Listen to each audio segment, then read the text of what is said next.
Praise the Lord. இந்த நாளிலும் கூட பரிசுத்த ஓய்வு நாள் ஆராதனைக்கு உங்கள் யாவரையும் ஆண்டவராக இயேசு கிறிஸ்துவின் நாமத்தினாலே IPFICT சபையின் சார்பாக உங்களை வருக வருக என்று வரவேற்கிறேன். இந்த நாளிலும் கூட நாம் ஆரம்ப ஜெபம் செய்ய போகிறோம். முதலாவது தேவனுடைய பிரசன்னம் நம்ம மத்தியில் கடந்து வர வேண்டும். சரீர பிரகாரமாக நாம் ஆங்காங்கே இருந்தாலும் கூட ஆவியில் ஒருமனப்பட்டு சபையாக சேர்ந்து நாம் ஜெபிக்க போகிறோம். நம்ம எல்லாரும் ஒருமனப்பட்டு ஜெபிப்போம். கண்களை மூடி பரலோகத்தை நோக்கி பார்ப்போம். பரலோக பிதாவே, நாங்கள் துதிக்கிறோம், ஸ்தோத்தரிக்கிறோம் ராஜா. இந்த ஓய்வு நாளுக்காய் உம்மை ஸ்தோத்தரிக்கிறோம் ஆண்டவரே. எமக்கு நன்றி நன்றி ராஜா. உலகத்தில் எத்தனையோ விதமான ஆண்டவரே கொள்ளை நோய்கள் பரவிக்கொண்டு இருக்கிறது. ஆனாலும் உடைய கிருபை மட்டுமாய் எங்களுக்கு நல்ல சுகத்தை கொடுத்தது, நல்ல பலனை கொடுத்தது, நல்ல ஆரோக்கியத்தை கொடுத்தது ஆண்டவரே. நீர் பாராட்டின எல்லா தயவுகளுக்காய் நன்றி சொல்லுகிறோம் ஆண்டவரே. ஸ்தோத்திரம். இந்த நாளிலும் கூட நாங்கள் ஆண்டவரே இணையதளத்தின் மூலமாய் கூடி ஜெபிக்க ஆண்டவரே நீர் கொடுத்த கிருபைக்காய் நன்றி சொல்லுகிறோம். கூடி ஆராதிக்க நீர் கொடுத்த கிருபைக்காய் நன்றி சொல்லுகிறோம் ஆண்டவரே. தகப்பனே, இந்த நாள் கூட்டத்தை கர்த்தர் ஆசீர்வதித்து தர வேண்டுமா நாங்கள் ஜெபிக்கிறோம். தேவ ஆவியானவருடைய ஆளுகை ஆண்டவரே எங்கள் ஒவ்வொருவரையும் ஆண்டவரே ஆட்கொள்ள வேண்டுமாய் நாங்கள் ஜெபிக்கிற ராஜா. தகப்பனே, எமக்கு நன்றி சொல்லுகிறோம் ஆண்டவரே. ஸ்தோத்திரம். செய்தி பகுதியில் தெய்வம் எங்களோடு பேசுவீராக ராஜா. ஆண்டவரே, உடைந்த உள்ளங்கள் தேற்றப்படட்டும் ஆண்டவரே. அப்பா ஸ்தோத்திரம் ஸ்தோத்திரம் ஸ்தோத்திரம் ஆண்டவரே. கேள்விகளுக்கெல்லாம் பதில் கிடைக்கட்டும் ஆண்டவரே. ஆண்டவரே ஸ்தோத்திரம். தேவைகள் எல்லாம் ஆண்டவரே சந்திக்கப்படட்டும் ஆண்டவரே. தெய்வம் எங்களோடு பேசுவீராக ராஜா. எங்களை உண்டாக்கின தெய்வம், எங்களை உருவாக்கின தெய்வம் ஆண்டவரே, எங்களை வாழ வைக்கிற தெய்வம், நீர் எங்களோடு பேசும்படியா நாங்கள் ஜெபிக்கிற ராஜா. பாடுகிற பாடல்களை எங்களுக்கு ஆசீர்வதித்து தருவீராக. ஆராதனை பகுதியில் தேவ பிரசனம் எங்கள் ஒவ்வொருவரையும் நிரப்பட்டும் ஆண்டவரே. எங்கள் இல்லங்களை நிரப்பட்டும், எங்கள் உள்ளங்களை நிரப்பட்டும் ஆண்டவரே. தகப்பனே, எமக்கு ஸ்தோத்திரம் ஸ்தோத்திரம் ஸ்தோத்திரம் ஆண்டவரே. தகப்பனே, எமக்கு நன்றி. உன் பக்கத்தில் 1000 பேரும் உன் வலது பக்கத்தில் 10,000 பேர் விழுந்தாலும் அது உன்னை அணுகாது என்று வேதம் சொல்லுகிறபடி அந்த வார்த்தையை நாங்கள் நம்பி இருக்கிறோம் ஆண்டவரே. அப்பா, எமக்கு ஸ்தோத்திரம் ஸ்தோத்திரம் ஸ்தோத்திரம் ஆண்டவரே. எங்களை எதுவும் அணுக முடியாது ராஜா. ஆண்டவரே, நீர் எங்களோடு கூட இருக்கிறபடியால் நம்மை ஸ்தோத்திரிக்கிறோம். இதனால் எங்களுக்கு ஆசீர்வதித்து தருவீராக. தேவ கரத்தில் ஒப்பு கொடுக்கிறோம். பெரிய காரியங்களை செய்யுங்க. இயேசு கிறிஸ்துவின் நாமத்தில் கேட்கிறோம் பிதாவே, ஆமென். ஆண்டவரும் இரட்சகரும் மீட்பருமாய் இருக்கிற இயேசு கிறிஸ்துவின் நாமத்தில் இந்த காலவேளையில் உங்களுக்கு வாழ்த்துக்களை சொல்லுகிறோம். நிறைய காரியங்கள் நம்மளை சுற்றி இந்த உலகத்தில், நம்முடைய குடும்பத்தில், நம்மளுடைய பிள்ளைகளின் வாழ்க்கையில் நிறைய போராட்டங்கள், நிறைய கஷ்டங்கள், எதிர்பார்க்காத சில காரியங்கள்லாம் நம்முடைய வாழ்க்கையில் நடந்து கொண்டிருக்கலாம். ஆனால் தயவு செய்து எல்லார்கிட்டையும் நான் சொல்கிறேன், கவலைப்படாதீங்க, பயப்படாதீங்க, சோர்ந்து போகாதீங்க. இந்த நாட்களில் தைரியமாக இருங்க. கர்த்தர் நம்மோடு இருக்கிறார். எல்லா சூழ்நிலையிலும், எல்லா நொடிகளிலும் கர்த்தர் நம்மளோடு இருந்து நம்மளை நடத்துகிறவராக இருக்கிறார். எத்தனையோ பேர்கிட்ட நான் இந்த நாட்களில் பேசிட்டு வரேன். எல்லாம் இருக்குதாங்க, எல்லா தோல்விகள், பயங்கள், அவமானங்கள், நிந்தைகள் எல்லாம் இருக்குது. அதன் எல்லாத்தின் மத்தியிலும் ஆண்டவரும் என்னோட இருக்கிறாரு. அவர் என்னை நடத்தி கொண்டு வர்றாரு. அக்கினி சூளையில் 7 மடங்கு அக்கினி சூளையில் என்னை போடுற மாதிரி சுச்சுவேஷன்ஸ் எல்லாம் வந்துச்சு. ஆனால் எல்லாத்துலேயும் ஆண்டவர் என்னோடு இருந்தாருன்னு எத்தனையோ பேர் என்கிட்ட சாட்சி கொடுத்துருக்குறாங்க. அதனால் ஒரு சின்ன ஒரே ஒரு வசனத்தை உங்களுக்காக நான் வாசிக்கிறேன். எபிரேயர் 6வது அதிகாரம் 2வது வசனத்தில் இப்படியாக சொல்லியிருக்கிறது. அவர் தமக்கு முன் வைத்திருந்த சந்தோஷத்தின் பொருட்டு அவமானத்தை எண்ணாமல் சிலுவையை சகித்து தேவனுடைய சிங்காசனத்தின் வலது பாரிசத்தில் வீற்றிருக்கிறார். சிலுவையை சகித்து. இந்த நாட்களில் நமக்கு சகிப்புத்தன்மை ரொம்ப அதிகமாக தேவைப்படுது. வீட்டுக்குள்ளேயே நம்ம முடங்கி இருக்கிறோம், வேலை இல்லை. நமக்கு போயிட்டு இருந்த இடத்துல வேலை இருந்தாலுமே பாதி சம்பளம் தான் நமக்கு கிடைக்குது. இந்த மாதிரி பல நெருக்கடியான சூழ்நிலைகள். பிள்ளைகளை நடத்தணும், போஷிக்கணும், அவங்களுக்குரிய காரியங்களை செய்யணும். எவ்வளவோ நெருக்கடியான சூழ்நிலைகளின் மத்தியிலும் கர்த்தர் நம்முடைய வாழ்க்கையில் நல்லவராகவே இருக்கிறார். இந்த நாட்களில் சிலுவையை சகித்தார் ஆண்டவர். நம்மளும் இந்த நாட்களை சகித்து பொறுமையாக கடந்து போனோம்னா நிச்சயமா ஒரு சிங்காசனம் நமக்கு இருக்குது. அதனால சோர்ந்து போகாதீங்க. இந்த பாடல் எல்லாருக்கும் தெரிஞ்ச பாடல். சோர்ந்து போகாதே, சோர்ந்து போகாதே, உன்னை அழைத்தவர் உண்மையுள்ளவர்னு உற்சாகமா கரங்களை தட்டி இந்த பாடலை பாடுவோம். ஆமென்.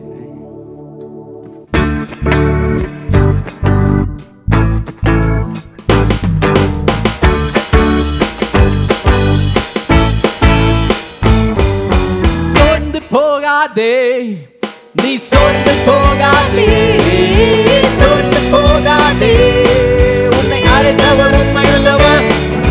சோர்ந்து போகாதே, நீ சோர்ந்து போகாதே, சோர்ந்து போகாதே, உன்னை அழைத்தவர் உண்மையுள்ளவர். சோர்ந்து போகாதே, நீ சோர்ந்து போகாதே, சோர்ந்து போகாதே, உன்னை அழைத்தவர் உண்மையுள்ளவர். வாக்கு பண்ணி அவர் மாறிடார், வாக்கு தத்தம் நிறைவேற்றுவார். வாக்கு பண்ணி அவர் மாறிடார், வாக்கு தத்தம் நிறைவேற்றுவார். வாக்கு பண்ணி அவர் மாறிடார், வாக்கு தத்தம் நிறைவேற்றுவார். வாக்கு பண்ணி அவர் மாறிடார், வாக்கு தத்தம் நிறைவேற்றுவார்.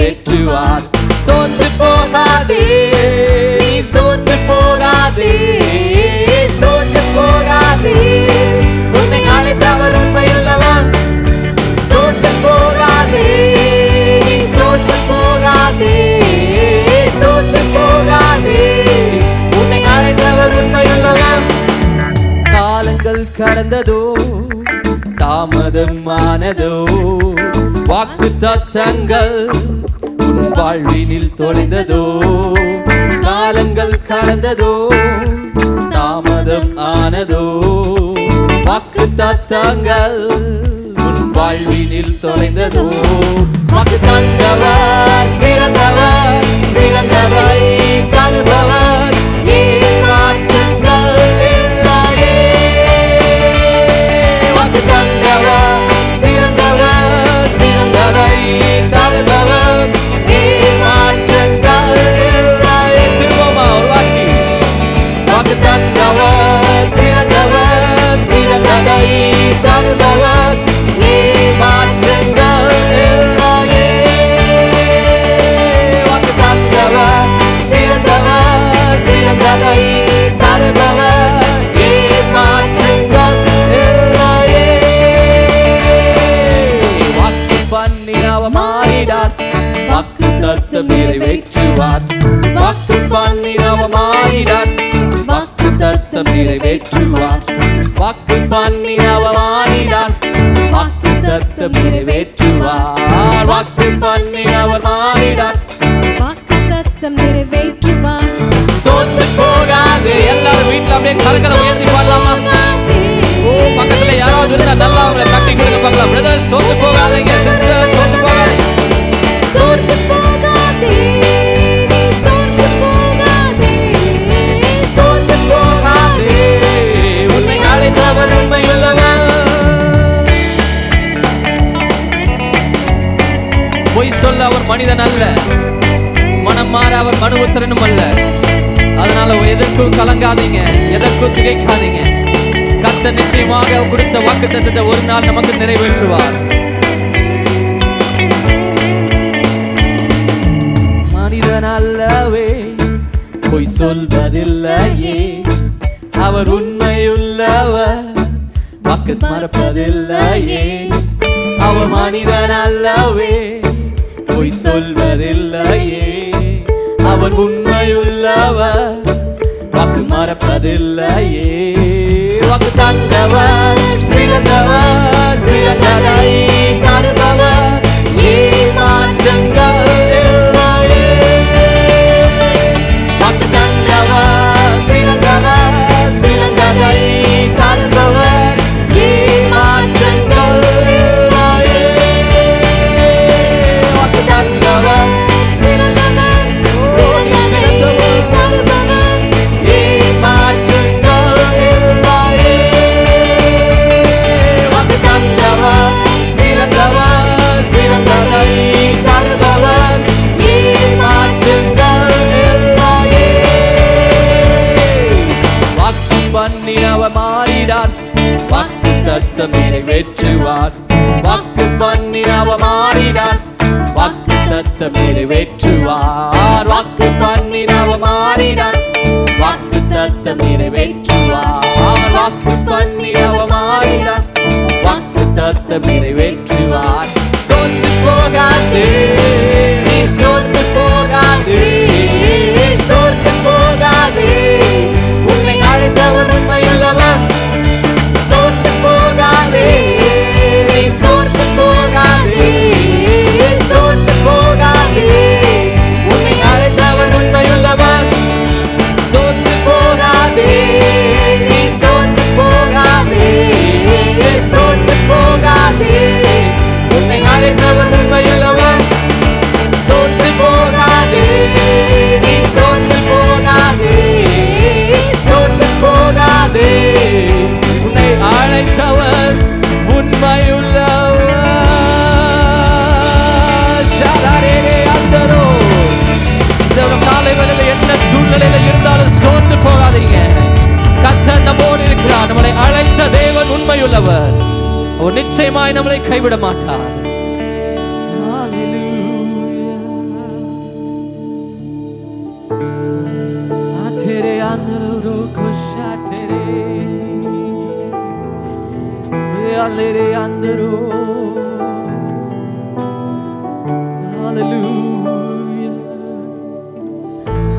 பூமி எங்கு ஜனங்களையும் பூமி முழுவதும் காரிருள் மூடினாலும் கர்த்தரை தேடுகிற பிள்ளைகள் மேல் அவர் உதிப்பார். அவருடைய பிரகாசம், அவருடைய முகத்தின் பிரகாசம் தமக்கு பயந்தவர்கள் பேர் இருக்கிறது.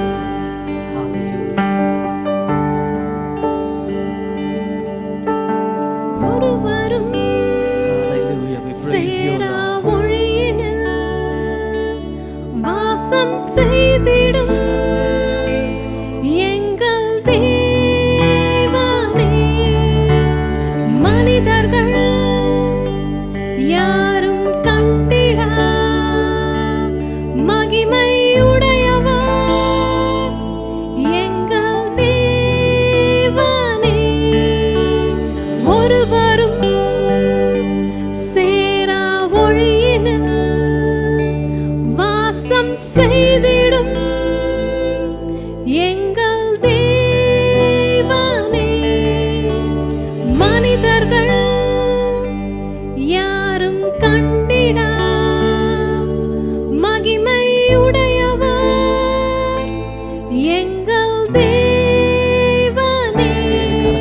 நீரே உன்னதர், நீரே பரிசுத்தர், நீரே மகத்துவர், உம்மை ஆராதிப்பேன்.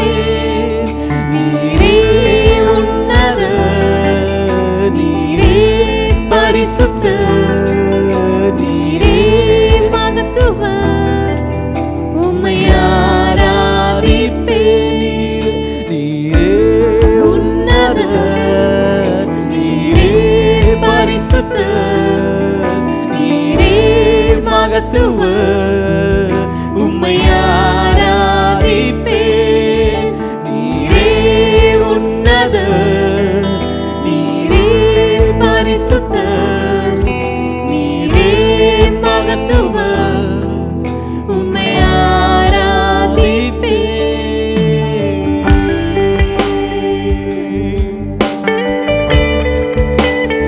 We worship you, O Lord. சிங்காசனத்தில் வீற்றிருப்பவரே, சர்வ வல்லமையுள்ளவரே, உம்மை ஆராதிக்கிறோம். ஓ ஆதியும் அந்தமுமானவரே,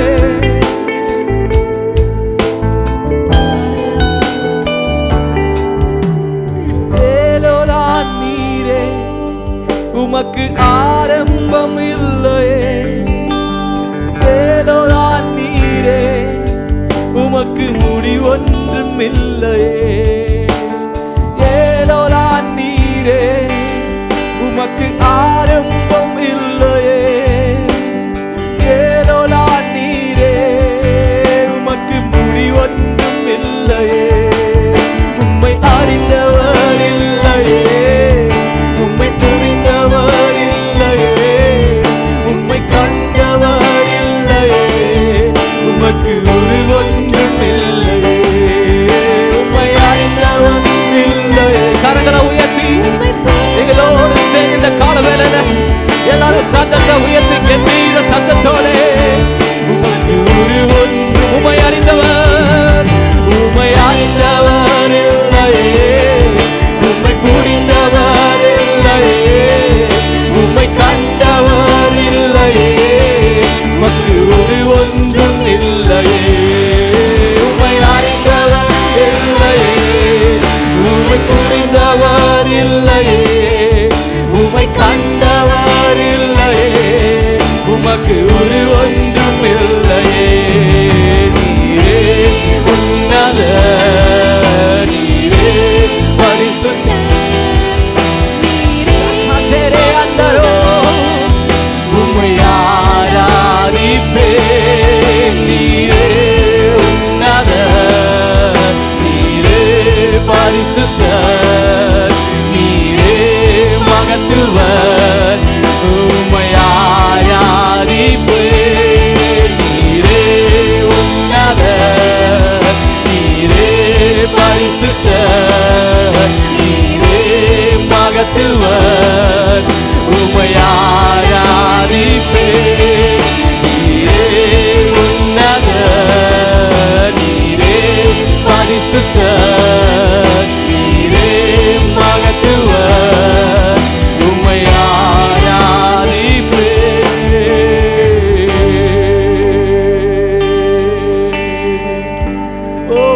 worship you, Lord. ஓ, வானம் உமது சிங்காசனம், பூமி உமது பாதப்படி. ஆண்டவரே, நீரே உன்னதர், சர்வ வல்லமையுடையவர், எல்லாவற்றையும் மாற்றுகிறவர், காலங்களையும் சூழ்நிலைகளையும் சமயங்களையும் மாற்றுகிறவர்.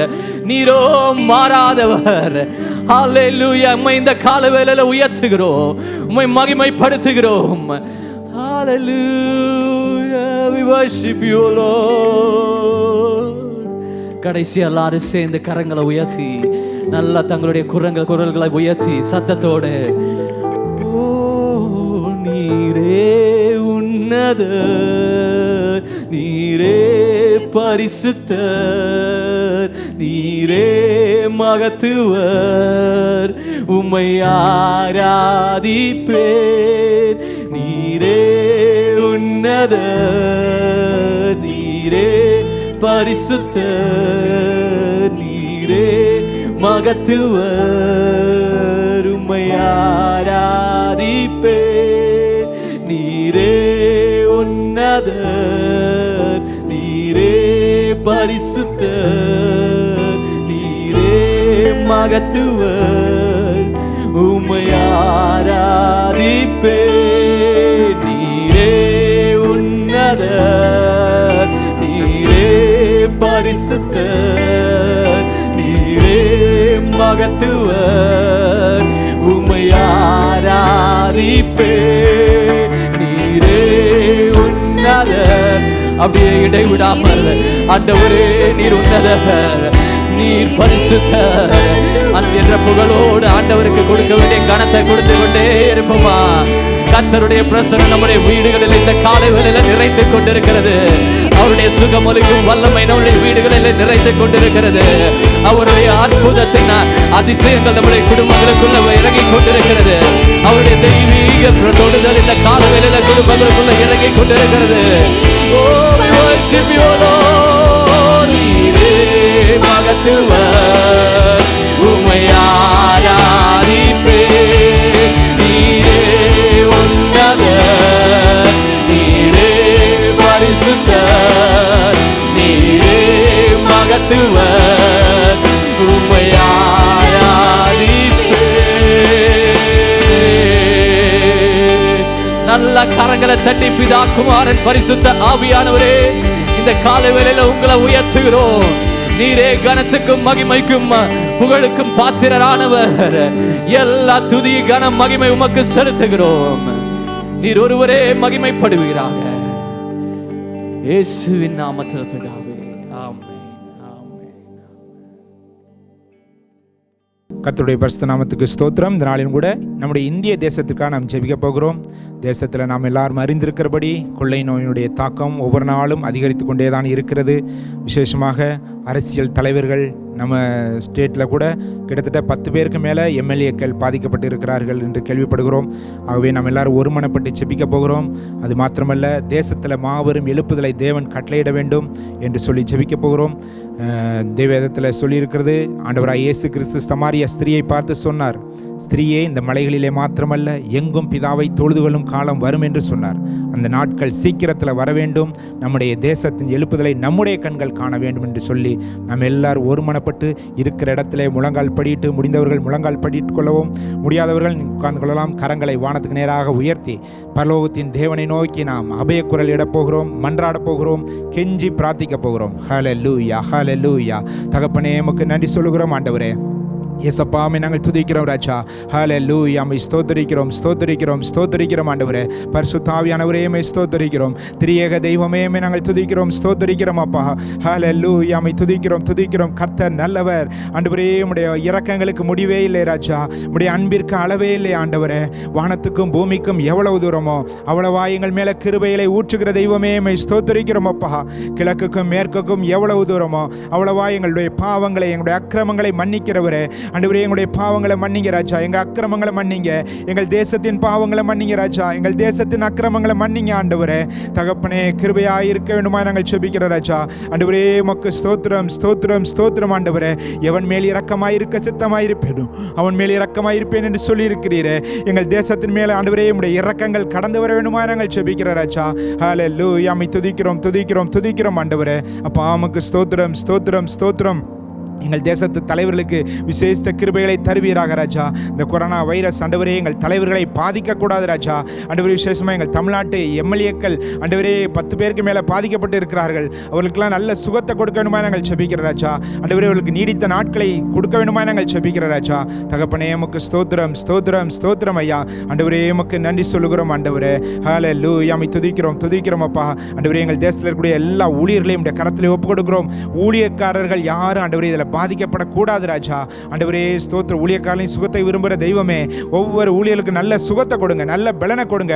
நீடித்த நாட்களால் கர்த்தாவை நீர் திருப்தியாக்க வேண்டுமா நாங்கள் செபிக்கிற ராஜா. அப்பா உமக்கு ஸ்தோத்திரம் ஸ்தோத்திரம் ஸ்தோத்திரம். ஊழியருடைய குடும்பங்களை கர்த்தர் பாதுகாத்துக் கொள்ளுங்க ராஜா. ஊழியங்களை கர்த்தர் ஆசீர்வதிக்க வேண்டுமா நாங்கள் செபிக்கிற ராஜா. ஆண்டவரே உமக்கு ஸ்தோத்திரம். இந்த நாட்களிலும் கூட ஆண்டவரே பலவித தேவைகளோடு அவர்கள் இருந்தாலும் கூட எல்லா தேவைகளையும் உடைய வல்லமையில கரம் ஆண்டவரே சந்திக்க வேண்டுமா நாங்கள் செபிக்கிற ராஜா. ஹல்லேலூயா, உம்மை துதிக்கிறோம் துதிக்கிறோம் துதிக்கிறோம் ஆண்டவரே. தகப்பனே உமக்கு ஸ்தோத்திரம் ஆண்டவரே. எங்கள் தேசத்தில் சீக்கிரத்தில் கொரோனா வைரஸ் முற்றிலுமாய் நீக்கி போக வேண்டுமா நாங்கள் செபிக்கிறோம் ஆண்டவரே. எங்கள் தேசத்தின் எழுப்புதலுக்காக நம்முடைய சமூகத்தை நோக்கி பார்க்கிறோம் ராஜா. ஆண்டவரே உமக்கு ஸ்தோத்திரம் ஸ்தோத்திரம். சபையார நாங்கள் ஒருமனப்பட்டு ஜெபம் பண்ற ஆண்டவரே. ஆண்டவரே ஸ்தோத்திரம் ஆண்டவரே. சமாரியா ஸ்திரியை பார்த்து நீ சொன்னீரே ஆண்டவரே ஸ்தோத்திரம் ஆண்டவரே. வாக்குத்தத்தத்தை பிடித்து நாங்கள் செபிக்கிறோம். எங்கும் பிதாவை தொழுதுகளும் காலம் வரும் என்று சொன்னீரே ஆண்டவரே. அதே வாக்குத்தத்தத்தை நாங்கள் பிடித்து ஜெபிக்கிறோம் ஆண்டவரே. எங்கள் தேசத்தில் இருக்கக்கூடிய எல்லா பட்டணங்களிலும் எல்லா கிராமங்களிலும் ஆண்டவரே உம்மை தொழுதக்கூடிய காலங்கள் வரும்படியாய், அதை எங்கள் கண்கள் பார்க்கும்படியாய் கர்த்தர் நீர் அனுக்கிரகம் செய்யும்படியாய் நாங்கள் செபிக்கிற ராஜா. ஆண்டவரே உம்மை ஸ்தோத்திரிக்கிறோம் ஸ்தோத்திரிக்கிறோம் ஸ்தோத்திரிக்கிற ராஜா. ஹல்லேலூயா, உம்மை துதிக்கிறோம். எங்கள் ஜெபத்திற்கெல்லாம் நீர் பதில் தருகிற தேவனாய் இருக்கிறபடியால் உம்மை ஸ்தோத்திரிக்கிறோம் அப்பா. நன்றியோடுமே நாங்கள் துதிக்கிறோம் ஸ்தோத்திரிக்கிறோம். இசப்பா உமக்கு ஸ்தோத்திரம் ஆண்டவரே. எங்கள் சபையின் போதகருக்காய் உம்மை ஸ்தோத்திரிக்கிறோம். பாஸ்டருக்கு நல்ல சுகத்தை கொடுங்க, நல்ல பலனை கொடுங்க, நல்ல ஆரோக்கியத்தை கொடுங்க ஆண்டவரே. ஆண்டவரே எங்கள் சபையில் கூடிய ஆண்டவரே ஸ்தோத்திரம் எல்லா சபை மக்கள் எல்லாரையும் கரத்திலே ஒப்பு கொடுக்கிறோம். ஒவ்வொருவருக்கும் நல்ல சுகத்தை கொடுங்க ராஜா, நல்ல பலனை கொடுங்க, நல்ல ஆரோக்கியத்தை கொடுங்க ஆண்டவரே. தேவக்கரம் கூட இருந்து ஒவ்வொருவரை நடத்த வேண்டுமா நாங்கள் செபிக்கிறோம். எல்லா துதி கன மகிமை மக்கொருவருக்கே செலுத்துகிறோம். இயேசு கிறிஸ்துவின் நாமத்தினால கேட்கிறோம் நல்ல பிதாவே, ஆமென். இந்த நாளிலும் ஒரு சில அறிவிப்புகளை உங்களுக்கு நாங்கள் தெரியப்படுத்துகிறோம். தயவு செய்து இவைகளை கவனமாக கேட்டு இவைகளில் நீங்கள் பங்கு பெற்று ஆசீர்வதிக்கப்பட உங்களை நாங்கள் உற்சாகப்படுத்துகிறோம். நம்முடைய சபையில் போதகர் ஏற்கனவே அறிவித்தபடி 40 நாள் ஜெபத்திட்டத்தில் எல்லாரும் அவங்கவுங்க குறித்த நேரத்தில் நீங்கள் 30 நிமிடங்கள் டெய்லி ஜெபம் பண்ணுறீங்க அப்படின்னு நாங்கள் நம்புகிறோம். இன்னும் மீதமாக இப்போ 5வது நாள் தான் நம்ம வந்திருக்கிறோம். இன்னும் மீதமான ஒவ்வொரு நாளிலையும் நீங்கள் உங்கள் லீடர்ஸ்ட்டை நீங்கள் எந்த டைமை நீங்கள் எழுதி கொடுத்தீங்களோ அந்த டைமில் நீங்கள் தொடர்ந்து நீங்கள் ஜெபம் பண்ணும்படியாய் உங்களை நாங்கள் ஞாபகப்படுத்துகிறோம். நீங்கள் அதுக்கு மேலே ஜெபிப்பது நிச்சயமாக கர்த்தர் உங்களை ஆசீர்வதிப்பார். அது மாத்திரமல்லாமல் வாரத்தில் ஒரு நாள் நீங்கள் உபவாசம் எடுத்து ஜெபிக்கலாம். வெள்ளிக்கிழமை ஞாயிற்றுக்கிழமை தவிர ஏதாவது ஒரு நாள் நீங்கள் உபவாசம் பண்ணி ஜெபம் பண்ணலாம். அது இன்னும் கர்த்தர் உங்களுக்கு பலப்படுத்துவதற்கு அது ஏதுவாக இருக்கும். அது மாத்திரமல்லாமல் வெள்ளிக்கிழமை நம்ம எப்போவுமே உபவாச ஜெபம் நடைபெறும். ஆனால் இந்த டைம்லாம் நம்ம கூடி வர முடியாததுனால அவங்க வீட்டில் வெள்ளிக்கிழமை நல்ல உபவாசம் பண்ணி தேசத்திற்காக ஜெப குறிப்புகள்லாம் நிறைய இருக்கிறது. அதெல்லாம் நாங்கள் உங்களுக்கு வாட்ஸ்அப்பில் அனுப்புகிறோம். டெய்லி நீங்கள் என்னென்ன காரியங்களுக்காக ஜெபம்ங்கிற வசன ஜெபங்களையும், ஆகவே தயவுசெய்து அந்த வசனங்களெல்லாம் படித்து சொல்லப்படுகிற ஒவ்வொரு குறிப்புகளுக்காக நீங்கள் ஜெபிக்குமாறு உங்களை அன்புடன் நாங்கள் கேட்டுக்கொள்கிறோம். நீங்கள் வெள்ளிக்கிழமை ஜெபம் பண்ணும்போது குறைந்தது 2 மணி நேரம் தேவ பிரசன்னத்தில் நல்ல தேசத்திற்காக நல்ல கண்ணீரோடு விடுதலைக்காக தேசத்தின் எழுப்புதலுக்காக நம்ம எல்லாரும் ஜெபிப்போம். கர்த்தர் நம்மை ஆசீர்வதிப்பாராக. அடுத்ததாக காணிக்கை மற்றும் தசம பாகங்களே ஸ்க்ரீனில் தெரிகிற இந்த டீட்டெயில்ஸ் மூலமாக நீங்கள் அனுப்பலாம். நீங்கள் உதாரத்துவமாய் கர்த்தருக்கு கொடுங்க. இந்த நாட்களிலே கர்த்தர் உங்களை போஷித்து காப்பாற்றி உங்களை அதிசயமாய் வழிநடத்துவாராக. கர்த்தர் உங்களை ஆசீர்வதிப்பாராக. உங்கள் யாவரையும் இயேசு கிறிஸ்துவின் நாமத்தினாலே நான் வாழ்த்துகின்றேன்.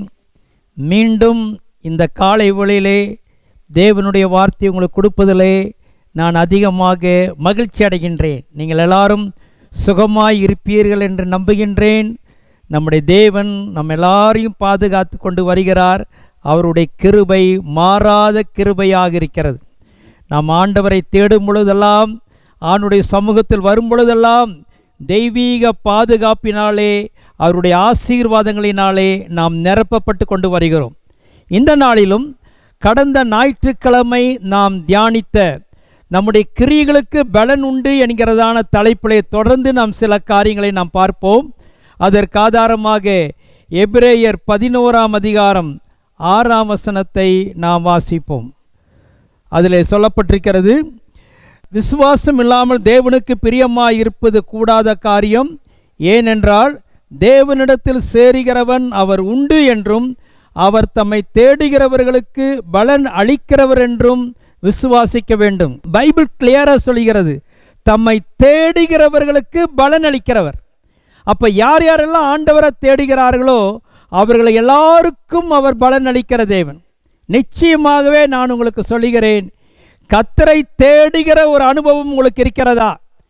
ராப்பகலாக கர்த்தரை தேடணும் வாஞ்சை இருக்கும் என்றால் பிரதிபலன் வருவது 100% உண்மையான ஒரு காரியம். இன்னைக்கு பைபிளில் சில பேருக்கு கர்த்தரை தேடினதினாலே எப்படி பிரதிபலன் கிடைத்தது என்றும் நாம் தியானிக்க போகிறோம்.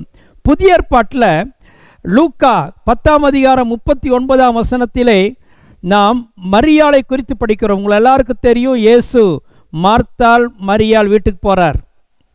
அப்போது மார்த்தாள் வேலையில் பிஸியாக இருக்கிறா. மரியாள் நீங்கள் பார்த்தீங்கன்னா பைபிள் கிளியராக சொல்லியிருக்குது, இயேசுவின் பாதத்தருகே உட்கார்ந்து வசனத்தை கேட்டுக்கொண்டிருந்தாள். இதே போலதான் அப்போஸ்தலனாகிய பவுலை குறித்து சொல்லப்பட்ட இடத்துல அவர் கமாலியலின் பாதத்தருகே உட்கார்ந்தார் என்று எழுதப்பட்டிருக்கிறது. அப்படின்னா அந்த காலத்தில் அந்த ரபிமார்கள் இடத்துல அவங்க போய் பாதத்தருகே உட்காருவார்கள். பவுல் அதான செய்தார். அப்போஸ்தலர் 22ஆம் அதிகாரம் 3ஆம் வசனத்தை வாசித்து பார்த்தீங்கன்னா அங்கே எழுதியிருக்குது, போய் கமாலியன் பாதத்தருகளை உட்கார்ந்து தான் அவர் கற்றுக்கொண்டார், நியாயப்பிரமாணத்தை அவர் கற்றுக்கொண்டார். இங்கே மரியாள் நியாயப்பிரமாணத்தை கற்றுக்கொள்ளவில்லை, கிருபையும் சத்தியம் நிறைந்த இயேசுவினிடத்திலிருந்து தெய்வீக வார்த்தைகளை அவள் பெற்றுக்கொண்டாள். ஆகவே தான் இயேசு அவளை பார்த்து சொல்லுகிறார், உன்னை விட்டு மரியாள் தன்னை விட்டு எடுபடாத நல்ல பங்கை அன்று அவள் தெரிந்து கொண்டாள். அல்லேலூயா! நல்ல பங்கு, அது ஒரு பிரதிபலன் தான். இயேசுவை அவள் அந்த வேளையில் மத்தியிலே அவள் தேடினாள் அல்லவா, அதற்குத்தான் அவர் சொல்லுகிறார் நல்ல பங்கு, நல்ல பலன். அப்படியானால் கர்த்தரை தேடுவதிலே உங்களுக்கு ஒரு நல்ல பலன் உண்டு. மரியாளுக்கு அன்னைக்கு ஒரு பெரிய பாக்கியம். எப்படி ரபிமார் பாதத்தில் போய் உட்கார்ந்து படிக்கிறது போல எல்லாவற்றுக்கும் தலையாயிருக்கிற இயேசுவின் பாதத்தில் அன்னைக்கு உட்கார்ந்து வாழ்க்கைக்கு அந்த ஒரு நாள் கேட்டதே போதும், மிகப்பெரிய ஒரு ஆசீர்வாதத்தை மரியாள் அந்த நாளிலே அடைந்தாள். கர்த்தரை தேடுவதினாலே அவளுக்கு கிடைத்த பலனாய் காணப்படுகிறது. அந்த வசனம் தெளிவாக சொல்கிறது. எபிரேயர் 11:6 அவர் தம்மை தேடுகிறவர்களுக்கு பலன் அளிக்கிறவர் என்று விசுவாசிக்க வேண்டும். அதாவது யாருமே அப்படி சொல்ல மாட்டாங்க, இப்போ என்கிட்ட நான் உனக்கு கொடுப்பேன் அப்படின்னு என்னை நம்பி என்கிட்ட வான்னு சொல்ல மாட்டாங்க. வராமல் இருக்கிற வரைக்கும் நல்லதுன்னு யோசிப்பார்கள். ஆனால் ஆண்டவர் சொல்கிறாரு, வா நான் உனக்கு பிரதிபலனை கொடுப்பேன், நீ விசுவாசி, பெற்றுக்கொண்டு போ. அவருடைய பிரஸ்டீஜ் என்னன்னா, அல்லது அவருடைய ஆண்டவருடைய ஸ்டேட்டஸ் என்னன்னா, அவர் நாம் அவர்கிட்ட வாங்கிட்டு போகணுன்னு தான் விரும்புகிறார். அவ்வளவு நிறைவான ஆசீர்வாதங்களை தேவன் நமக்காக வைத்திருக்கிறார். ஆமேன். அவர் எல்லாவற்றையுமே கொடுக்க விரும்புகிறார். அதான் சொல்கிறார், வா பெற்றுக்கொண்டு போ என்று தேவன் நம்மை பார்த்து சொல்கிறார். சரி, பைபிளில் ஒரு சிலரை நாம் பார்ப்போம். 1 சாமுவேல் 16ஆம் அதிகாரம் 18ஆம் வசனம் இவ்விதமாய் சொல்கிறது. அங்கே நாம் படிக்கின்றோம், அதாவது சவுலுடைய வேலைக்காரர்கள் ஒருவன் தாவீதை குறித்து இப்படி ஒரு சாட்சி கொடுக்கிறான். 16-18 அப்பொழுது அந்த வேலைக்காரரில் ஒருவன் பிரதியுத்தரமாக, இதோ பெத்லகேமியானாகிய ஈசாயின் குமாரன் ஒருவனை கண்டிருக்கிறேன், அவன் வாசிப்பதில் தேறினவன், அவன் பராக்கிரமசாலி, யுத்த வீரன், காரிய சமர்த்தன், சௌந்தரியம் உள்ளவன், கர்த்தர் அவனோடு கூட இருக்கிறார் என்றான். கொஞ்சம் நல்லா அந்த வசனத்துக்குள்ளே போய் பாருங்க. நீங்கள் பார்த்தீங்கன்னா 4 பாயிண்ட் சொல்கிறார். ஒன்று வாசிப்பதில் தேறினவன் தாவீது, 2வது பராக்கிரமசாலி, 3வது யுத்த வீரன், 4வது காரிய சமர்த்தன், 5வது சௌந்தரியம் உள்ளவன். 5 காரியங்களை சொல்கிறார். அப்போது இந்த 5 காரியம் இருந்தாலும் சரி இல்லாட்டினாலும் சரி, சொல்ல போகிற 6வது காரியம் தான் ரொம்ப முக்கியமான காரியம். 6வது அவன் என்ன சொல்கிறான்? அவனோடு கர்த்தர் அவனோடு கூட இருக்கிறார். ஆமென். கர்த்தர் அவனோடு கூட இருக்கிறார். அதுதானுங்க நமக்கு வேணும். அதுதான் கர்த்தரை தேடுகிறது. கர்த்தர் யாரோடு கூட இருப்பார்? நான் தேட மாட்டேன், என்னுடைய வேலைக்கு போவேன், என் பாட்டுக்கெல்லாம் பண்ணிட்டு இருப்பேன், கர்த்தர் என்னோடு கூட இருப்பாரா? அஃப்கோர்ஸ் வசனத்தின்படி கர்த்தர் இருப்பார் என்று நாம் விசுவாசிக்கிறோம். ப்ராக்டிக்கலாக உங்கள் வாழ்க்கையை எடுத்துக்குங்க. கர்த்தர் என்னோடு கூட இருக்க வேண்டும் என்றால் நான் அவரோடு கூட இருக்க வேண்டும். அதுதான் திரும்ப திரும்ப பைபிளில் சொல்கிறது. நான் அவரிலும் அவர் என்னிலும் நிலைத்திருந்தால் என்றெல்லாம் நிறைய வசனங்களை நாம் படிக்கின்றோம். அப்படியானால் கர்த்தர் என்னோடு கூட இருக்க வேண்டும் என்றால், அவருடைய பிரசன்னத்தை நான் உணர வேண்டும் என்றால், நான் ஆண்டவரோடு கூட எப்பொழுதும் இருக்க வேண்டும். இங்கே பாருங்க, தாவீதை நீங்கள் எடுத்துக்கொள்ளும் பொழுது அவனுடைய பிரதர்ஸ் எல்லாரும் யுத்தத்தில் இருந்தாலும் இவன் ஆடு மேய்க்க போயிட்டான் பாருங்க. சின்ன பையனாக இருக்கும் பொழுதே அவங்க அப்பா ஆடு மேய்க்கிற வேலையை அவனுக்கு கொடுத்துட்டார். அப்போ அவன் போய் ஆடுகளை மேய்த்து கொண்டிருந்தப்போ என்ன பண்ணியிருப்பான்னு நீங்கள் யோசிக்கிறீங்க? சுரமண்டலத்தை எடுத்து அவன் ஆடு மேய்க்கிற அந்த மணிக்கணக்கான நேரத்திலே கர்த்தரை ஆராதித்து கொண்டிருந்தான். அதுதான் கர்த்தரை தேடுவது. ஒன்றா ஆராதிப்பது அல்லது வேதத்தை படிப்பது அல்லது ஜெபிப்பது, இப்படிப்பட்ட ஆவிக்குரிய காரியங்கள் நாம் செய்யும் பொழுது நாம் கர்த்தரை தேடக்கூடியவளாய் இருக்கிறோம். தாவீது அப்படிதான் தேடினான். யோசிப்பாருங்க, அவன் அந்த சாமுவேல் தாவீது வருகிற வரைக்கும் போஜனம் சாப்பிட மாட்டேன்னு சொல்லுகிறானே. அப்படியானால் கர்த்தரை தேடுகிறவர்களுக்கு எவ்வளோ பெரிய ஒரு டிமாண்ட் அங்கே இருக்குது என்று பாருங்க.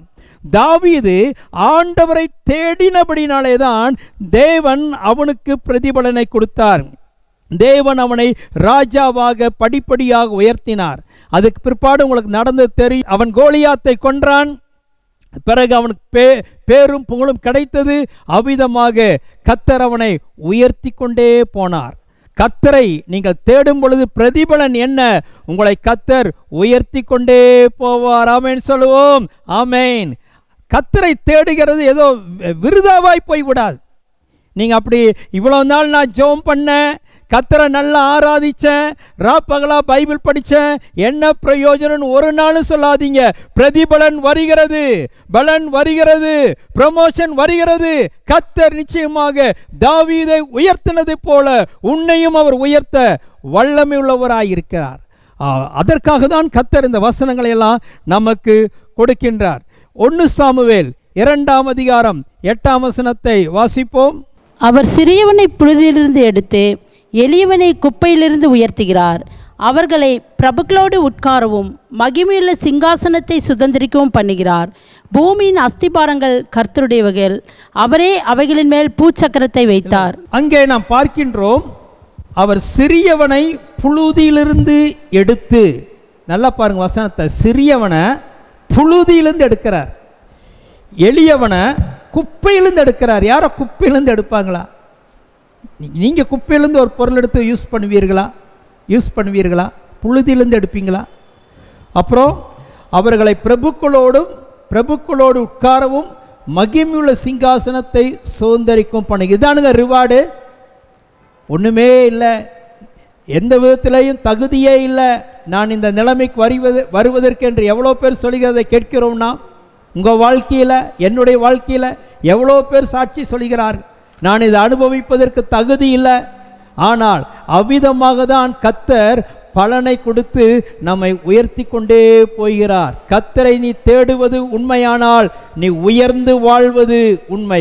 கர்த்தரை நீ தேடுவது உண்மையானால் உன்னுடைய வாழ்க்கையிலே நீ மேன்மை அடைந்து கொண்டே போவாய்.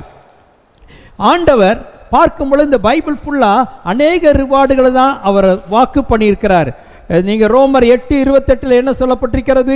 அவருடைய தீர்மானத்தின்படி அழைக்கப்பட்டவளாய் தேவனிடத்தில் அன்பு கூறுகிறவர்களுக்கு சகலமும் நன்மைக்கு எதுவாய் இருக்கிறது. அன்பு கூறுறதுன்னா உங்களுக்கு என்ன நடந்தாலும் அதை அவர் நன்மையாக மாற்றிடுவார். அதுவே ஒரு ரிவார்டு தானே. இப்போ உங்களை கேட்குறவங்களுக்கு ஒரு தீமை நடந்துருச்சு, உலக மனிதர்களுக்கும் தீமை நடக்குது, ஆனால் உங்களுக்கு நடக்கிற தீமையை நன்மையாய் மாற்றுவது தானே ஒரு ரிவார்டு. இது அநேக பேர் புரியாமல் இருக்கிறாங்க. ஒரு தீமை நடந்தால் நீங்கள் ஸ்தோத்திரம் பண்ணுங்க, கர்த்தரை தேடுங்க, கர்த்தரை விசுவாசிங்க, அந்த தீமையை அழகாக நன்மையாய் மாற்றுவார். அதுதான் அவருடைய பிளான். அது மாத்திரமல்ல, இன்னும் 1 கொரிந்தியர் 2:9 சொல்லப்பட்டிருக்கிறபடி தேவன் தம்மில் அன்பு கூறுகிறவர்களுக்கு ஆயத்தம் பண்ணினவைகளை கண் காணவும் இல்லை, காது கேட்கவும் இல்லை, அவைகள் மனுஷனுடைய இருதயத்தில் தோன்றவும் இல்லை. அப்படின்னா என்ன? நிறைய கர்த்தர் ஆயத்தம் பண்ணி வைத்திருக்கிறார். அவருடைய வேலையே பரலோகத்திலிருந்து என்ன பண்ணுறாரு? தம்மிடத்தில் உத்தமமாய் நடக்கிறவர்களுக்கு அவர் அநேக நன்மைகளை ஆயத்தம் பண்ணி வைத்து கொண்டே இருக்கிறார். பிரதிபலனை கொடுப்பது தான் அவருடைய வேலை. அதில் அவர் மிக சந்தோஷமாய் அதை செய்ய விரும்புகிறார். பைபிள் முழுவதும் நாம் அதை தான் பார்க்கிறோம். ஒரு எக்ஸாம்பிள் உங்களுக்கு சொல்கிறேன். நீங்கள் ஆதி ஆகமத்தை நீங்கள் பார்க்கும் பொழுது ஆபேல் போய் காணிக்க செலுத்துகிறாரு. ஆபேலையும் அவன் காணிக்கும் கர்த்தர் அங்கீகரித்தார். காயின் சரியானபடி செலுத்தலை அப்படின்னு நம்ம பார்க்குறோம். அப்போ காயினை பார்த்து ஒரு வார்த்தை சொல்கிறார். அங்கே தான் நீங்கள் கண்டுபிடிக்கலாம் ஆண்டவர் பிரதிபலனை கொடுக்கிற தேவன் என்று. வாசிங்கள் ஆதியாகமம் 4:6. அப்பொழுது கர்த்தர் காயினை நோக்கி, உனக்கு ஏன் எரிச்சல் உண்டாயிற்று? உன் முகநாடி ஏன் வேறுபட்டது? 7. நீ நன்மை செய்தால் மேன்மை இல்லையோ? நீ நன்மை செய்யாதிருந்தால் பாவம் வாசற்படியிலே படுத்திருக்கும். அப்போ அங்கே என்ன சொல்கிறாரு?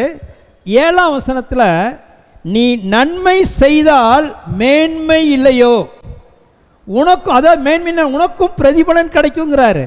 அவன் ஆபேல் கரெக்டாக பண்ணிட்டான், வாங்கிட்டான், நீயும் கரெக்டாக பண்ணு. அழகாக சொல்கிறாரு, நீ நன்மை செய்தால் மேன்மை இல்லையோ, உனக்கு பிரதிபலன் வராதா? வரும். நீ ஏன் செய்யல? இப்போ இன்றைக்கி நிறைய பேர் பார்த்தீங்கன்னா சபைக்குள்ளேயே போகாமல் அவங்க நல்லா இருக்காங்க, கர்த்தர் அவர்களை ஆசீர்வதிச்சு கொண்டே போகிறார், இப்படி பண்ணுறாரு அப்படி பண்ணுறாரு நம்ம யோசித்து பார்த்து கொண்டிருக்கிறோம். பைபிளை பாருங்கள். அவரவர்கள் செய்கிறதுக்கேற்ற பிரதிபலனை கொடுப்பதற்கு அவர் உண்மை உள்ள தேவனாக இருக்கிறார். நம்முடைய தேவன் பட்சபாதம் உள்ளவர் அல்ல. அதான் சொல்கிறாரு, நீ நன்மை செய்தால் மேன்மை உனக்கு இல்லையா? அப்போ ஏன் நீ அவனை பார்த்து பொறாமப்படுற? நீ ஏன் அவனை பார்த்து கோபப்படுற? ஏன் உன் முகநாடி வேறுபட்டது? நான் எல்லாரையும் நேசிக்கிற தேவன், நான் பட்சபாதம் இல்லாத தேவன். நீயும் பண்ணு, நீயும் பிரதிபலனை வாங்கிக்கொள். அருமையானவர்களே, ஒன்றை நீங்கள் அறிந்து கொள்ள வேண்டும். நீங்கள் செய்கிற ஒவ்வொரு காரியத்தையும் அவர் பார்த்து கணக்கு வைத்து நமக்கு பிரதிபலனை வழங்குவதிலே மிகவும் உற்சாகமாய் ஆண்டவர் காணப்படுகிறார். பைபிள் என்ன சொல்கிறது? எல்லாருக்கும் தெரிந்த வசனம் மத்தேயு 6:33 நினைக்கிறேன். அங்கே சொல்லப்பட்டிருக்கிறது, முதலாவது தேவனுடைய ராஜ்யத்தையும் அவருடைய நீதியும் தேடுங்கள், அப்பொழுது இவைகள் எல்லாம் உங்களுக்கு கூட கொடுக்கப்படும் என்று சொல்லப்பட்டிருக்கிறது. முதலாவது தேவனை தேடுகிறீர்களா? நீங்கள் தேடினால் எல்லாம் உங்களுக்கு கூட கொடுக்கப்படும். பாஸ்டர் தாமஸ் ராஜ் ஏசிஏ சபை ஆவடி அவருடைய பிரசங்கத்தில் ஒரு நாள் இப்படி ஒரு உதாரணத்தை சொன்னார். அவரிடத்துல நல்ல ஒரு படித்த வாலிபன் வேலையே இல்லைன்னு சொல்லி பாஸ்டர்கிட்ட வந்து ஜெபம் பண்ணுறதுக்காக வந்தானாம். இவர் ஜெபம் பண்ணி விட்டு அவன் சொன்னால் எனக்கு வேலை ஒன்றுமே இல்லை. அவர் சொன்னார், பைபிள் எடுத்து கொடுத்தார். பைபிள் எடுத்துகிட்டு போய் நீ படி அப்படின்னாரு. பைபிள் படிக்கிறதா? பைபிள் படித்தா எனக்கு வேலை கிடைக்குமா? ஆமாம், நீ போய் படி அப்படின்னாராம். இவன் பைபிள் வாங்கிட்டு போய் அப்படியே உட்கார்ந்து அந்த பாஸ்டர் சொன்னதை கேட்டு அவன் படிக்க ஆரம்பிச்சிருக்கிறான். பாருங்க, அவன் படித்து கொண்டிருக்கும் பொழுதே அவனுக்கு இன்டர்வியூ வந்து நல்ல ஒரு உயர்ந்த வேலையிலே அவன் செட்டில் ஆகிவிட்டான். ஆமேன். அப்போ தான் இதில் தான் நீங்கள் அறிந்து கொள்ள வேண்டும், கர்த்தரை தேடுகிறது என்றால் உண்மையான ஒரு கவனத்தோடு கூட அவரை தேடும் பொழுது பிரதிபலன் கொடுக்கிறார். நிறைய பேர் அலையிறாங்க இங்கேயும் அங்கேயும். பிரதிபலன் உங்கள் இடத்திலேயே வரும். கர்த்தரை நீங்கள் தேடும் பொழுது அவர் அதை நமக்கு செய்ய வளைமுள்ளவராக இருக்கிறார். உங்களுடைய அன்றாட வாழ்க்கையில் நீங்கள் ஆண்டவருக்கு முதல் ப்ரையாரிட்டி கொடுங்கள். கேரளாவில் நியூஸ் பேப்பரில் இதை நான் வாசித்தேன். யாரோ அனுப்பியிருந்தாங்க வாட்ஸ்அப்பில். ஒரு அம்மா 110 வயதான ஒரு பாட்டி, அவர்கள் தங்களுடைய வாழ்நாள் முழுவதும் டெய்லி காலையிலையும் மாலையிலையும் பைபிள் படிப்பார்களாம். அவங்க அந்த சாட்சியாக சொல்கிறார்கள், டெய்லி விடாமல் அவர்கள் வேதத்தை ரொம்ப கனம் பண்ணுவார்களாம். அவங்க வீட்டில் இரவும் பகலும் அந்த வேதத்தை தியானித்தார்களாம். அவங்கள குறித்து சரித்திரம் சொல்கிறாங்க, அவங்க உயிரோடு இருந்த நாட்களில் ஒரு நாளும் அவர்கள் ஆஸ்பத்திரிக்கே போகவில்லையாம். ஒரு நாளும் போகலை. அதான் பிரதிபலன். அநேகருக்கு தெரிய மாட்டேங்குது. பைபிள் படித்தா என்ன நன்மை, ஜெபம் பண்ணால் என்ன நன்மை, ஆராதனை பண்ணால் என்ன நன்மைன்னு அதை விமர்சனம் பண்ணுறாங்க, அதை கிண்டல் பண்ணுறாங்க, ஒருவரை பார்த்து ஒரு மாதிரி பேசுகிறாங்க. நீங்கள் யார் யாரெல்லாம் சின்சியராக இந்த லாக்டவுன் டைமில் கர்த்தரை உண்மையாய் தேடுகிறீர்களோ கட்டாயம் உங்களுக்கு பிரதிபலன் உண்டு. அதிகாலையில் என்னை தேடுகிறவர்கள் என்னை கண்டடைவார்கள் என்று சொன்னாரே, அது கீழே இருக்கிற வசனத்தில் என்னிடத்துல பொன் வெள்ளி நிலையான பொக்கிஷம் உண்டு என்று எழுதப்பட்டிருக்கிறது. தம்மை தேடுகிறவர்களுக்கு தேவன் கொடுக்க வளைமுள்ளவராய் இருக்கிறார். சரி, எபிரேயர் 11ஆம் அதிகாரம் 25ஆம் வசனத்தை வாசிக்கும் பொழுது மோசே குறித்து அவன் பிரதிபலனை பெற்றுக்கொண்டதுக்கு என்ன காரணம் என்று அங்கே நாம் வாசிக்கின்றோம். அநித்தியமான பாவ சந்தோஷங்களை அனுபவிப்பதை பார்க்கிலும் தேவனுடைய ஜனங்களோடு துன்பத்தை அனுபவிப்பதையே தெரிந்து கொண்டு இனிவரும் பலன் மேல் நோக்கமாக இருந்து எகிப்தில் உள்ள பொக்கிசங்களிலும் கிறிஸ்துவின் நிமித்தம் வரும் நிந்தையை அதிக பாக்கியம் என்று எண்ணினான். இங்கே மோசேவை நீங்கள் பார்க்கும் பொழுது அவன் கிறிஸ்துவின் நிமித்தம் வரக்கூடிய நிந்தையை அதிகம் பாக்கியமாக எண்ணினான். அதற்காக ராஜாவுடைய கோபத்திற்கு பயப்படாம எகிப்தை விட்டு போனான்.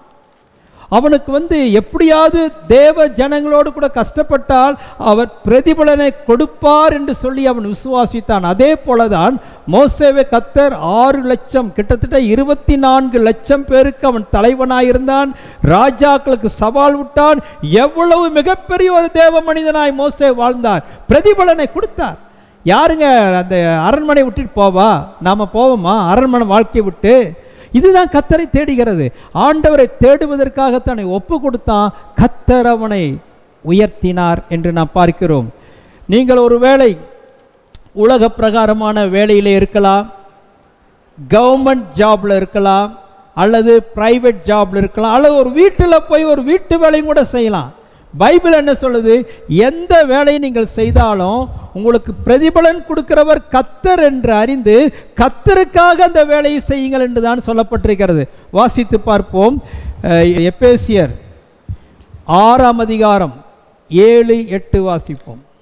அடிமையானவனானாலும் சுயாதீனமுள்ளவனானாலும் அவன் செய்கிற நன்மையின்படியே கர்த்தரிடத்தில் பலனை அடைவான் என்று அறிந்து மனுஷனுக்கென்று ஊழியம் செய்யாமல் கர்த்தருக்கென்றே நல்மனதோடு ஊழியம் செய்யுங்கள். தெளிவாக சொல்லப்பட்டிருக்கிறது. அடிமையானாலும் சுயாதீனனானாலும் அவனவன் செய்கிற நன்மையின்படியே கர்த்தரிடத்தில் பலனை அடைவான். அதாவது அவங்க வேலை செய்கிற ஆள்கிட்ட பாஸ் கிட்ட பலனை அடைவான் எழுதல. எங்கேயோ நீங்கள் வேலை செய்யலாம், ஆனால் பலன் கர்த்தரிடத்தில் தான் வருது. கர்த்தரிடத்திலே பலன் அடைவான் என்பதை அறிந்து மனுஷனுக்கு தான் செய்கிறீர்கள், மனுஷனுக்கென்று ஊழியம் செய்யாமல் கர்த்தருக்கென்று நல்மனதோடு ஊழியம் செய்யுங்கள்.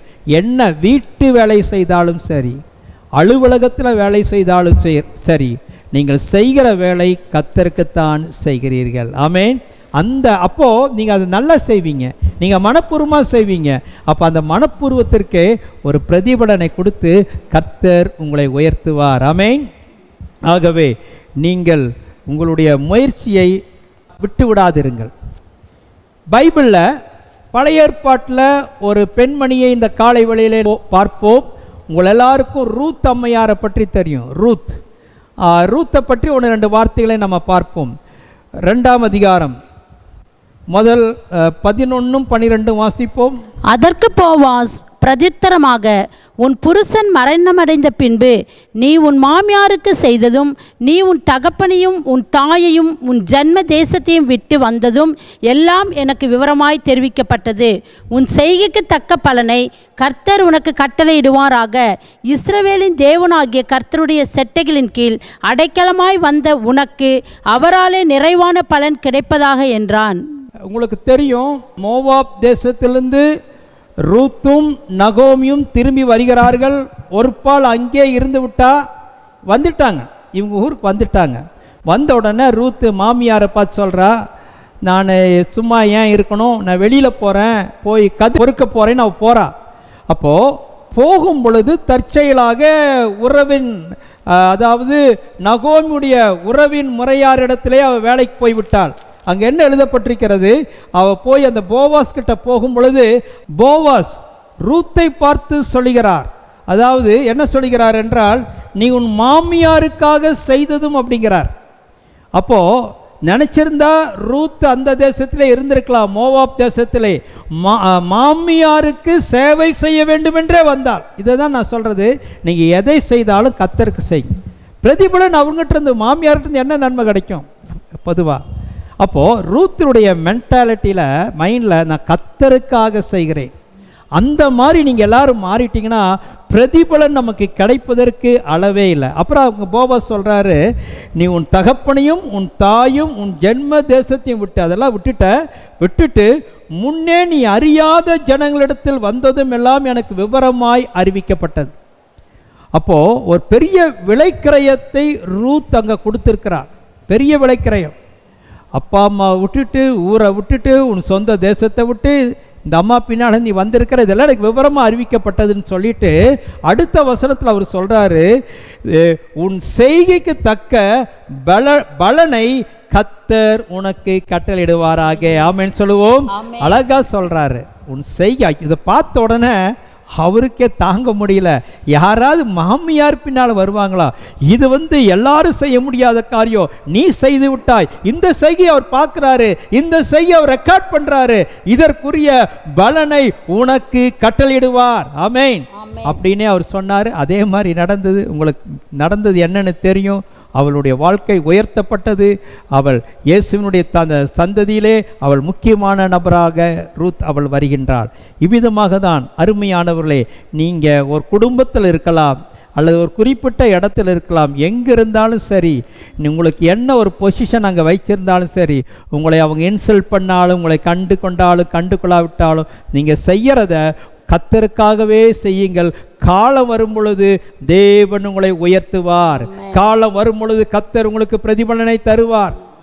யோசேப் என்னென்னலாம் பண்ணாங்க, எவ்வளோ கொடுமைப்படுத்தினாங்க, குழியில் போட்டாங்க, அவனை விற்றாங்க, குற்றம் இல்லாதவனை குற்றம் செய்தான்னு சொன்னாங்க. நாள் வந்தது, அவன் தன்னுடைய ஆட்டிடியூடை கரெக்டாக வச்சுட்டான். எதை செய்தாலும் அது உற்சாகமாக செய்தான். அவன் பெரிய தன்னுடைய துக்கத்தை அவன் வெளிப்படுத்தலை. கர்த்தர் கொடுப்பார், கர்த்தர் பிரதிபலன் அளிப்பாருன்னே விசுவாசித்து கொண்டே வந்தான். அதன்படி அவனுக்கு நடந்து விட்டது. அவ்வளோதானுங்க.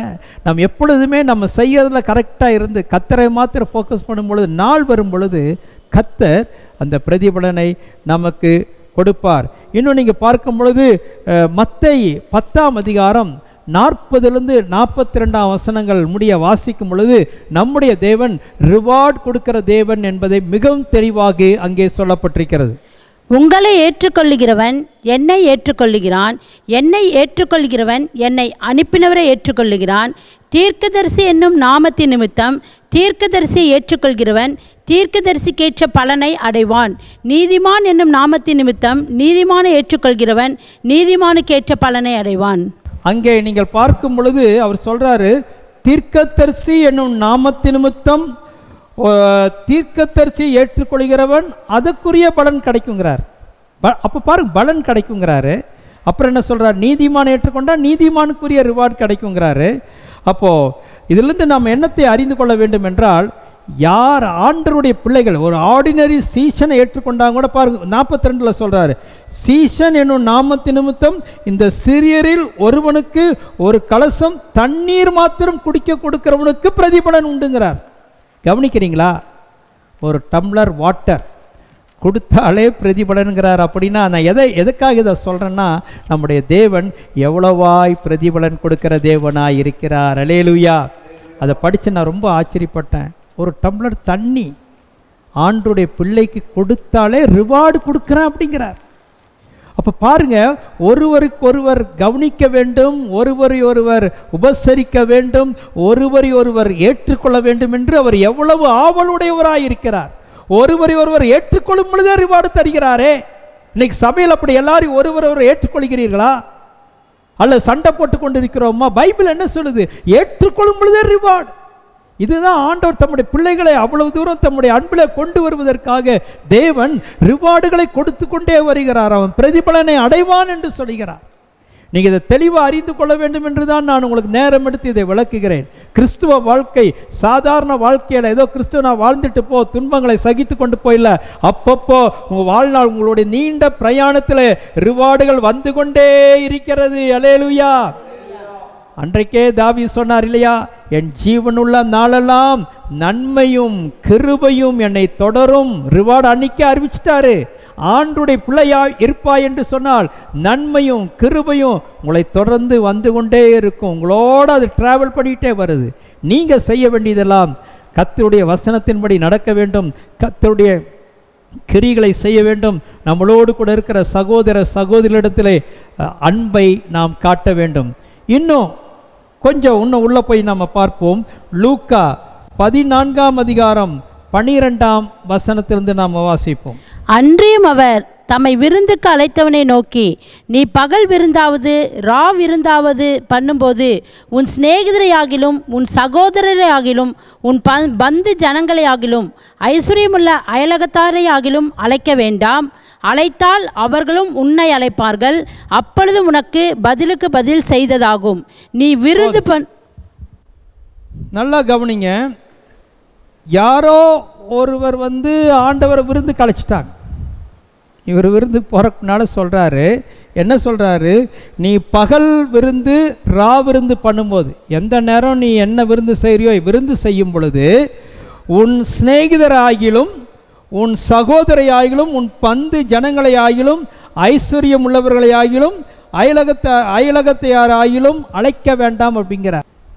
நீங்களே விருந்து வைக்கும் பொழுது யாரை அழைப்பீர்கள் சொல்லுங்க? இந்த பட்டியல் உள்ளவர்களை தான் நீங்கள் அழைப்பீர்கள். அந்த பட்டியலை மறுபடியும் வாசிக்கிற கேளுங்க. ஃபஸ்ட்டு யார் அழைக்கிறாங்க? ஃப்ரெண்ட்ஸு தானே கூப்பிட்றீங்க. மேரேஜாக இருக்கட்டும், வீட்டில் ஒரு நிகழ்ச்சியாக இருக்கட்டும், ஃப்ரெண்ட்ஸு. அப்புறம் யாரை கூப்பிட்றீங்க? உங்கள் ஃபேமிலி மெம்பர்ஸ், சகோதரர்கள், ஓன் பிரதர்ஸ் சிஸ்டர்ஸ். அப்புறம் உன் பந்து ஜனங்கள், ரிலேட்டிவ்ஸ். அதுக்கப்புறம் ஐஸ்வர்யம் உள்ளவர்கள். யார் நல்லா மொய் வைப்பா, இவங்களாம் வந்தால் நல்லா பண்ணுவாங்க, நல்லா கவனிப்பாங்க.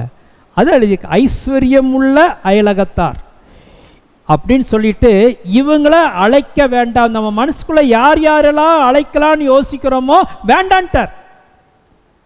உங்களுக்கு எப்படி இருக்கும்? நாளைக்கு ஒரு விருந்து பண்ணி ஒரு லிஸ்ட்டு போட்டு வச்சுருந்தீங்கன்னா உங்களுக்கு இப்போ எப்படி இருக்கும்? சொல்கிறார், அழைக்க வேண்டாம். ஏன் அழைக்க வேண்டாம் என்றால் அது காரணம் சொல்கிறாரு. அழைத்தால் அவர்களும் உன்னை அழைப்பார்கள். அப்பொழுது உனக்கு பதிலுக்கு பதில் செய்ததாகும். அழகா சொல்கிறாரு. நீ இன்னைக்கு கூப்பிட்ட, அதனாடி நானும் என் விருந்துக்கு உன்னை கூப்பிடுறேன். எங்கள் வீட்லேயும் ஒரு ஃபங்க்ஷன் இருக்குது வாம்பாங்க. ஆண்டவர் என்ன சொல்கிறார்? அவனும் கூப்பிடுவேன். இன்னைக்கு எல்லாருமே, என்னையும் முதற்கொண்டு எல்லாருமே இப்படி தான் பண்ணிட்டு இருக்கிறோம். ஆனால் அவர் என்ன சொல்கிறாரு? கீழ்கண்ட வசனத்தில் பார்க்கும் பொழுது, நீ விருந்து பண்ணும்போது ஏழைகளையும் ஊனரையும் சப்பானிகளையும் குருடரையும் அழைப்பாயாக. அப்பொழுது நீ பாக்கியவானாயிருப்பாய். அவர்கள் உனக்கு என்ன செய்ய மாட்டார்கள்? உனக்கு பதில் செய்ய மாட்டார்கள். ஆமென். அப்போ நான் கூப்பிடும் பொழுதே யார் யாரெல்லாம் எனக்கு பதில் செய்ய மாட்டாங்களோ அவங்கள தான் லிஸ்ட் எடுக்கணுங்கிறார். விளங்குதா உங்களுக்கு? நம்மளும் மொய் கொடுத்த லிஸ்ட்டு தான் எடுத்து பார்க்குறோம். அவர் என்ன சொல்கிறார்? யார் யாரெல்லாம் உனக்கு ஒன்றும் செய்ய மாட்டார்களோ அவங்கள செலக்ட் பண்ணி கூப்பிடுங்கிறாரு.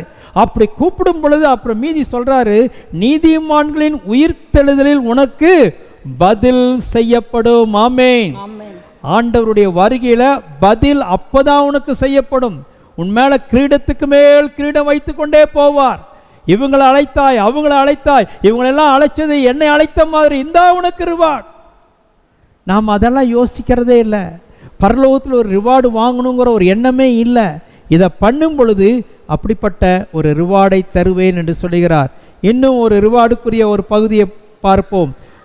எல்லாருக்கும் தெரிஞ்ச வேத பகுதி மத்தேயு 25ஆம் அதிகாரம் 35ஆம் வசனத்திலிருந்து வாசியுங்கள். பசியாயிருந்தேன், எனக்கு போஜனம் கொடுத்தீர்கள். தாகமாயிருந்தேன், என் தாகத்தை தீர்த்தீர்கள். அந்நியனாயிருந்தேன், என்னை சேர்த்து கொண்டீர்கள். வஸ்திரம் இல்லாதிருந்தேன், எனக்கு வஸ்திரம் கொடுத்தீர்கள். வியாதியாயிருந்தேன், என்னை விசாரிக்க வந்தீர்கள். காவலில் இருந்தேன், என்னை பார்க்க வந்தீர்கள் என்பார். அப்பொழுது நீதிமான்கள் அவருக்கு பிரதித்தரமாக, ஆண்டவரே, நாங்கள் எப்பொழுது உம்மை பசியுள்ளவராக கண்டு உமக்கு போஜனம் கொடுத்தோம்? எப்பொழுது உம்மை தாகமுள்ளவராக கண்டு உம்முடைய தாகத்தை தீர்த்தோம்? எப்பொழுது உம்மை அந்நியராக கண்டு உம்மை சேர்த்து கொண்டோம்? எப்பொழுது உம்மை வஸ்திரம் இல்லாதவராக கண்டு உமக்கு வஸ்திரம் கொடுத்தோம்? எப்பொழுது உம்மை வியாதியுள்ளவராகவும் காவலில் இருக்கிறவராகவும் கண்டு உம்மிடத்தில் வந்தோம் என்பார்கள். அதற்கு ராஜா பிரதித்திரமாக, மிகவும் சிறியவராகிய என் சகோதரரான இவர்களில் ஒருவனுக்கு நீங்கள் எதை செய்தீர்களோ அதை எனக்கே செய்தீர்கள் என்று மெய்யாகவே உங்களுக்கு சொல்லுகிறேன் என்பார். பெரிய பட்டியலை கொடுக்கிறாரு. என்னென்ன கொடுக்கிறாரு சொல்றாரு. முதல்ல பசியாக இருந்தேன், எனக்கு போஜனம் கொடுக்க வந்தீர்கள். தாகமாக இருந்தேன், என் தாகத்தை தீர்த்தீர்கள். வஸ்திரம் இல்லாமல் இருந்த வஸ்திரத்தை கொடுத்தீர்கள். வியாதியாயிருந்தேன், என்னை பார்க்க வந்தீர்கள். காவலில் இருந்த என்னை விசாரிக்க வந்தீர்கள். அடிக்கிட்டே போகிறார். உடனே இவங்கெல்லாம் ஒரு மாதிரி ஆயிட்டாங்க. ஆண்டவரை, எப்போ உண்மை நாங்கள் பார்த்தோம்? நீங்கள் எப்போ பசியாக இருந்தீங்க? நீங்கள் எப்போ வஸ்திரம் இல்லாமல் இருந்தீங்க? நீங்கள் எப்போ தண்ணி இல்லாமல் இருந்தீங்க?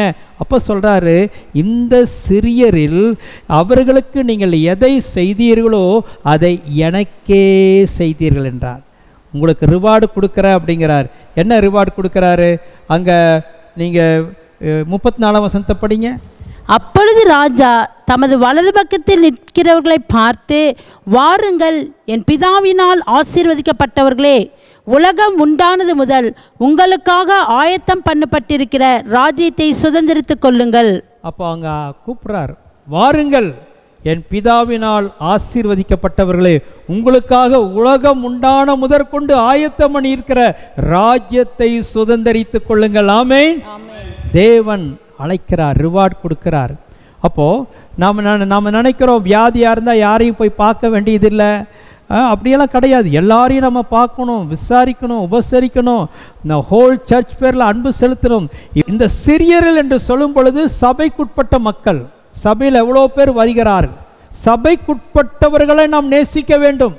இந்த சபையில் அங்கமாக இருக்கிற சகோதர சகோதரிகளிடத்தில், கர்த்தரை விசுவாசிக்கிற சகோதர சகோதரிகளிடத்தில் நீங்கள் அன்பு செலுத்தும் பொழுது, அவர்களுக்கு வஸ்திரம் கொடுக்கும் பொழுது, ஆகாரம் கொடுக்கும் பொழுது, தண்ணீர் கொடுக்கும் பொழுது, அவர்கள் வியாதியாயிருக்கும் பொழுது, அவர்களை விசாரிக்கும் பொழுது, இது இயேசுவுக்கே நீங்கள் செய்கிற விதமாய் உங்களை ஆசீர்வதிப்பார்.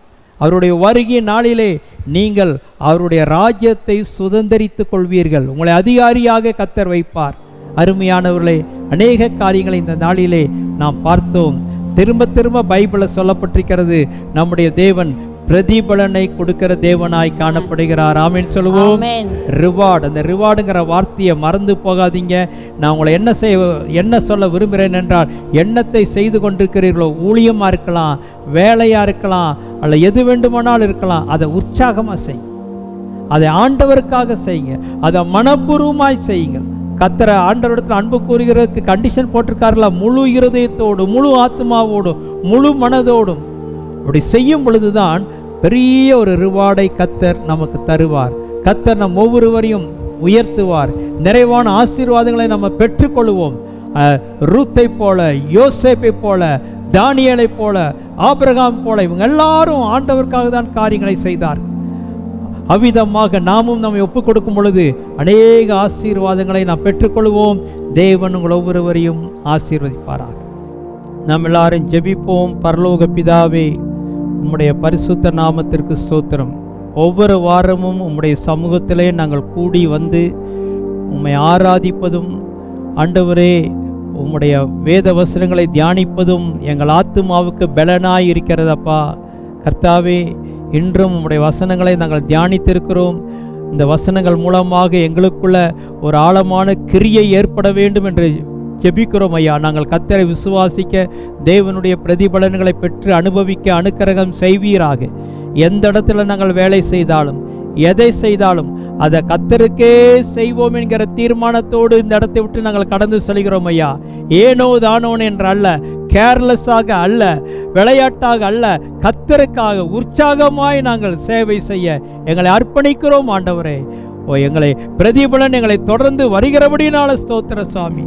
யார் யார் இன்னும் வேலை இல்லாமல் இருக்கிறார்களோ, வேலை கிடைப்பதாக ஆண்டவரே, ஐஸ்வர்யம் வருவதாக. தம்மை தொழுது கொள்கிற யாவருக்கும் கர்த்தர் ஐஸ்வர்ய சம்பனராய் இருக்கிறீரே. இந்த சபையில் இருக்கிற ஒவ்வொருவருக்கும் நீரே ஐஸ்வர்ய சம்பனராய் இருப்பீராக ஆண்டவரே. ஒவ்வொருவரையும் பாதுகாத்துக் கொள்ளும், வழி நடத்தும், நன்மையால நிரப்பும் சுவாமி. காணிக்கை தசமபாகம் கொடுக்கிற ஒவ்வொருவரையும் ஆசீர்வதியும், நன்மையினால நிரப்பும், அவங்க தேவைகளெல்லாம் சந்தி ஆண்டவரே.